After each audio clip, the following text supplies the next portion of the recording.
you're one of those people that has an annoying friend or family member that keeps telling you baseball is dying, please screenshot this graphic and send it to them. Game 1 of the 2022 World Series was the most viewed World Series game in years. And also, I just want to mention that Major League Baseball nearly made $11 billion in gross revenue. I know gross revenue means before expenses and everything, but that's a lot of dough. So before we talk about Albert Pujols retiring, Robert Manfred speaking on behalf of fans and players and saying that fans and players like the runner on second rule, that's news to me. I'm going to show this clip of Justin Verlander flipping off Philly fans, not just once, but twice. So he gave them some early Christmas presents. Yeah, it was all in good fun. Verlander was laughing, the fans were laughing, you just can't hear it, but no one was hurt by this, so if you're offended, just stop. The man, the myth, the machine, Albert Pujols is officially retiring, and if you're a young baseball fan, maybe you just started watching baseball in the last few years, Prime Pujols is one of the greatest baseball players of all time. If we take a look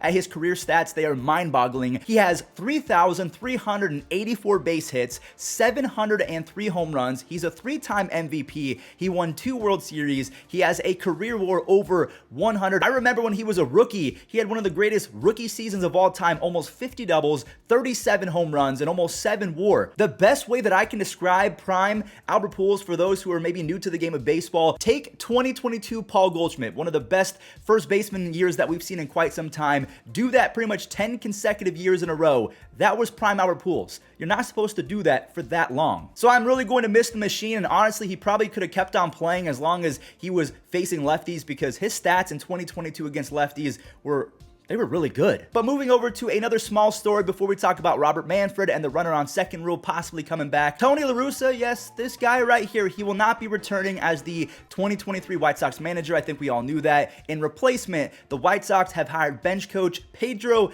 Grifol. So the White Sox on paper have a great roster. They have a decent farm system. There's no reason why the White Sox shouldn't make the playoffs in 2023. Like, they severely underachieved, and in my opinion, a lot of it was because the vibes, I know a lot of people don't like me saying that, but the vibes of Tony La Russa just threw off everything. All right, let's get to the juiciest part of today's recap. So we all know that the runner on second rule is not in the 2022 postseason. It went away, and of course, what happened? We saw a 15-inning contest between the Rays and the Guardians. Ultimately, it was ended by Oscar Gonzalez, thank God. Like, as a Guardians fan, it was actually kind of miserable. Now, I can't speak on behalf of Astros or Mariners fans, but I feel like you might have felt the same when you went 18 innings in Game 3 of the ALDS. In my opinion, there's no need for that, so there has to be some sort of compromise in terms of bringing back the runner on second rule, because it did in fact work. If you did not know, look at this stat right here. 72% of games to begin 2021, when the rule was first introduced, 72% of extra inning games ended in the 10th inning. There was far more scoring. There was, I think, double scoring in extra innings because there was a ghost runner on second. I don't know why people call it ghost runner, because like, he's out there, but then again, he's not supposed to be there. It's weird. I also saw a tweet that the runner on second rule saved on average 20 minutes per game, which would make Mr. Manfred very happy, because that dude really only cares about 2 things: money and shaving time off of baseball games. So again, let me make my point clear. I'm not saying that the runner on second rule should come back, but there really isn't a reason why a regular season baseball game in July should be going 18, 19 innings. So whether that means the first few innings of extra innings, whether it's the 10th, 11th, and the 12th are played normal, and then maybe in the 13th through the whatever inning in which it ends, you bring back the runner on second rule. That could be a compromise where we still have normal baseball, and then once it gets to the 13th or 12th, you bring in that ghost runner. Or, I mean, honestly, what I would do, it's never going to happen, and a lot of people would hate it, but let's have a swing off. Let's make baseball a little bit more viral. Let's say it's the Yankees versus the Astros, and then you have Yordan Alvarez versus Aaron Judge in a swing off. Maybe it's Jose Altuve versus Gleyber Torres. I don't know, but in my opinion, the reason why basketball is so prevalent and there are so many clips that go viral is because they have the dunk. In my opinion, that's a big reason why the WNBA is maybe not as popular. If they lowered the rim a little bit and women were able to dunk consistently with more ease, clips would be going viral a whole lot more often, and maybe the interest in the WNBA would increase at the same time. And in my opinion, baseball, they really have nothing to lose at this point, because it's either a slow, steady increase in viewership, or they're kind of plateaued. Why not try new things? Extra innings, I know it's supposed to be normal baseball, and it's a battle of attrition, essentially.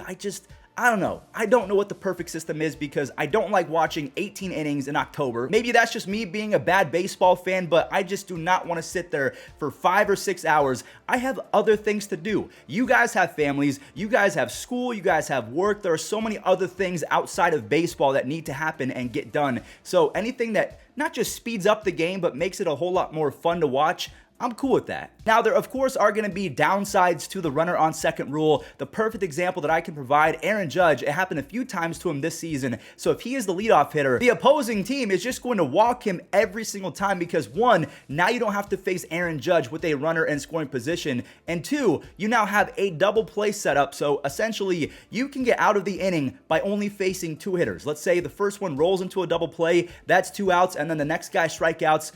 You only had to face 2 dudes. That's not baseball. That's so...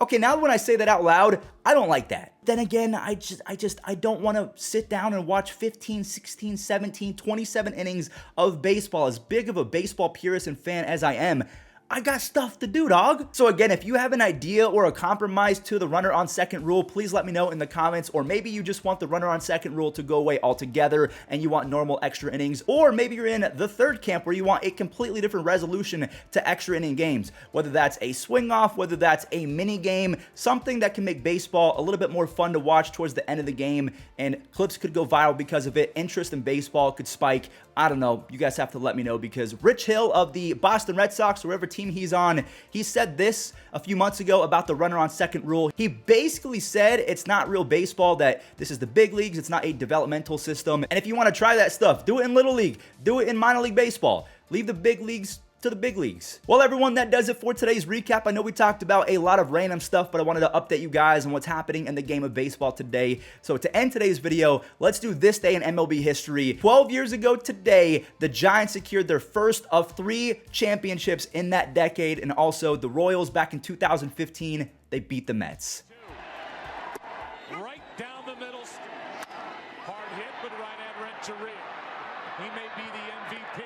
Here it is. Struck him out. And for the first time since 1954, the Giants are world champions. 1-2 again.